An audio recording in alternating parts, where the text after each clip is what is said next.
Have you ever given much thought to the idea that the spoils in life go to the risk takers? If you'll give it some thought, I think you'll come up with the same solution I arrived at. A survey indicated that 98% of the men in the country are looking for security in their work. That is, they're mainly interested in losing themselves deep in the warm, nourishing viscera of some large corporation, which is fine. I'm not knocking it. I'm just commenting on it. But these are not, as a rule, the risk takers. They're more the play-it-safers. And while they can have good and successful careers all their working lives, the chances are against their hitting the big jackpot. Now, the reason I say this is because this sort of life, as a rule, does not encourage a man to do much more than he has to do, and he'll usually spend his free time, which comes to something like 72 hours a week when he's neither working nor sleeping, in pursuits not calculated to help him get ahead in the world.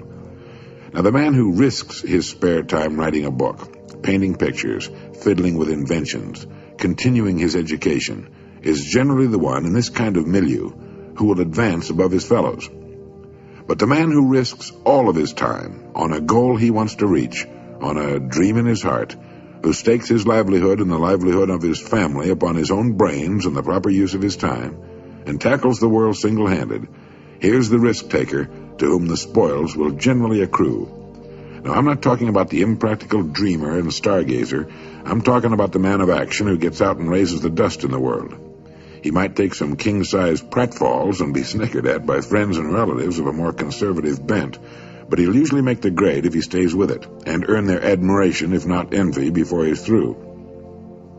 You know, one of the biggest factors in his favor is the size of the group he belongs to.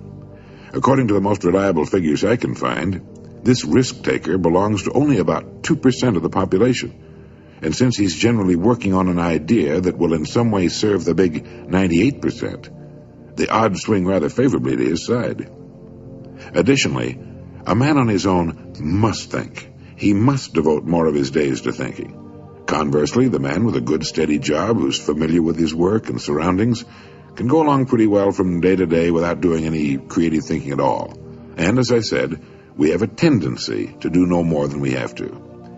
Anybody who spends a good deal of his time thinking is going to come up with a good idea once in a while. The law of averages is definitely on his side. And if you'll think about it a minute, you'll realize that he only needs a few, maybe only one really good idea to make it big.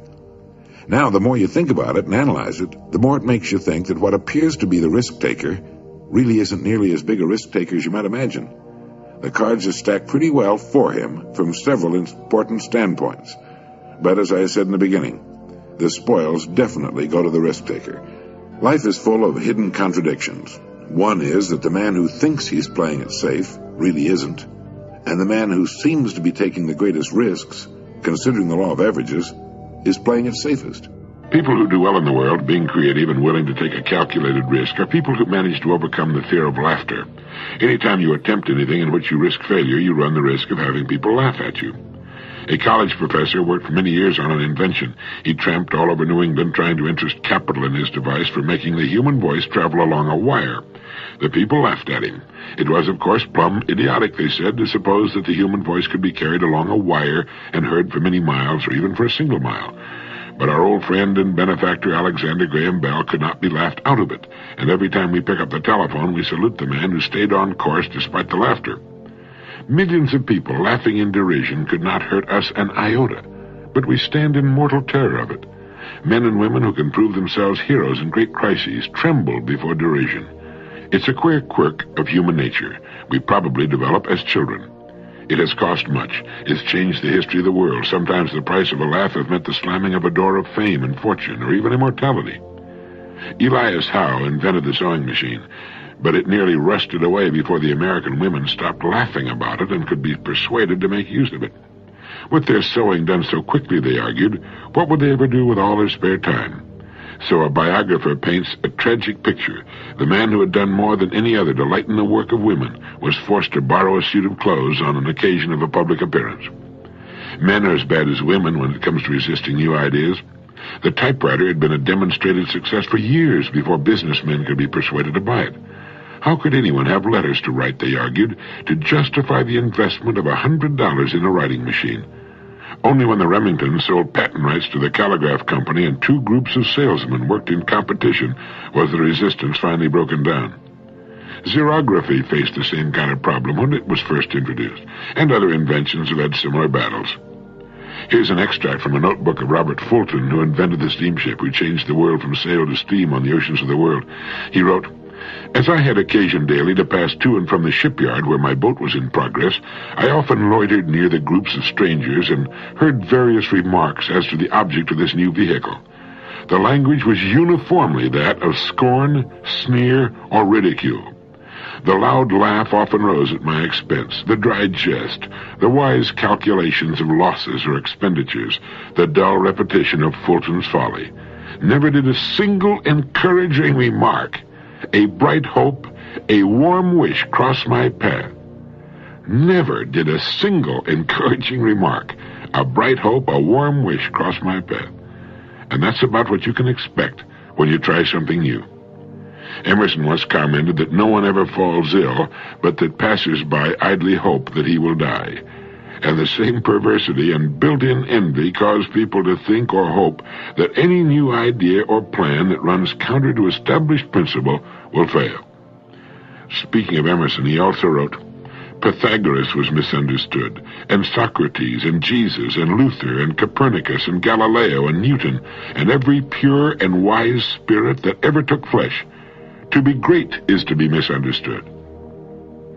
You know, we tend to forget that the greatest people, the greatest writers, the greatest teachers, were for the most part in violent disagreement with their times and the way things were being done. We seem to have become so flabby in our acceptance of anything that we fail to do anything personally about what we see about it. Norman Cousins has written that the biggest issue of all in the years just ahead is not just the squandering of physical resources, but the squandering of human resources. What constitutes failure? What does a person have to do or not do in order to fail? Herman Melville died in 1891. He wrote the book Moby Dick, the whaling epic, with its tremendous metaphysical concept of evil, at the age of 30. The book was published in 1851, sold a few copies, and then was promptly forgotten except by the limited connoisseurs of creative writing. Melville lived 40 years beyond publication of Moby Dick. He considered himself and his book a failure, and from a publisher's point of view, Melville was right. Of his other novels, Billy Budd remained unpublished for 40 years after his death, and like Moby Dick, has since become a literary classic. Today, sales of Melville's works run into the millions, but there is no retroactive compensation for the author's troubled soul or shoddy purse. So what is failure? Failure does not come to a person because he is not recognized by the multitudes during his lifetime or ever. Our success or failure has nothing to do with the opinions of others. It has only to do with our own opinion of ourselves and what we're doing. The only person that can be called a failure is that person who tries to succeed at nothing. Success, as far as a person is concerned, does not lie in achievement. It lies in striving, reaching, attempting. Any person who decides upon a course of action he deems to be worthy of him and sets out to accomplish that goal is a success right then and there. Therefore, failure consists not in failing to reach our goals, but rather in not establishing them. Failure consists of not trying, and certainly Melville and all the others who were not recognized until long after their deaths were successful during their lives because of the fact that they strove all of their lives and gave to their work the best that was in them. And for every Melville that we read about, there have been millions of men and women equally successful, of whom we'll never hear. People who didn't write books or try to save the world, but who, in their own quiet way, in their own places, gave to what they had chosen the best that was in them. Melville must have known deep within himself when he finished the last page of Moby Dick that he had not failed, just as each of us knows how much of himself he's giving to what it's been given him, what he has chosen to do. People who play it too safe take the greatest risks. Did you know that? In the long haul, the intelligent risk-takers develop the greatest security. It's a wise person who learns the importance of risk-taking. During World War II, psychologist E. Paul Torrance made a study of United States aces flying in the Pacific Theater of Operations. He reported that the most salient characteristic of the ace was his risk-taking ability. Throughout his life, He had kept testing the limits of his abilities, and the life histories of these men showed that they were highly resistant to accidents, and in combat they suffered fewer casualties than pilots who were inclined to play it safe. Dr. Torrance said, living itself is a risky business. If we spent half as much time learning how to take risks as we spend avoiding them, we wouldn't have nearly so much to fear in life. In all walks of life, the most successful people are the risk-takers. Now, by that I mean they risk believing in their own ideas, striking out toward their own goals, standing up for what they believe to be right. They take the risk of being different when they believe in something. Now, this has a tendency to make the going a little tougher for a while, but they almost always wind up ahead of the game eventually. Risk-takers realize there's nothing wrong with an occasional failure. The play-it-safers seem to think a failure means the end of the world. The risk-takers are not foolhardy. Getting back to the World War II aces for a moment, it was found that these men were very fussy about their airplanes, armament, and equipment. They were painstaking in preparation, highly disciplined in following instructions and what they'd been taught. But in an encounter with the enemy, they would immediately take charge and go on the offense. The best defense is often a good offense. The best pass defense in football is to rush the quarterback. When a storm comes up, ships in the harbor head for the raging open sea unless they're protected in slips. In the harbor, they could drag their anchors and wind up on the beach or the breakwater. So what appears to be risk-taking is often the most intelligent course to follow. It leads to security, while what would appear to be the safest course of action can lead to disaster or simply nowhere. A young woman whose romance had gone on the rocks told her mother that she was never going to permit herself to fall in love again. You only get hurt, she said. And if you don't fall in love, her mother said, you don't live. It's another one of those risks the successful person is willing to take. Everyone runs risks, quite sizable risks, every day of his life, risks he takes for granted or isn't even aware of. But when an unusual situation comes along that involves risk-taking, how do you decide whether or not to go ahead? When a situation comes along that involves risk and you don't know whether to go ahead or hold back, reassess your goals. What are you trying to accomplish? What are you working toward? Will taking this risk, if it works out successfully, help you toward your goals? There's nothing some people like to do better than to give advice. Unfortunately, a lot of advice that's dished out would have to be classified as useless information. If I had to pick a winner in the useless information department, it would probably be the advice that goes, look before you leap. It is a good recommendation for swimmers and jumpers, but as far as life is concerned, it's impossible to do. We can look backward.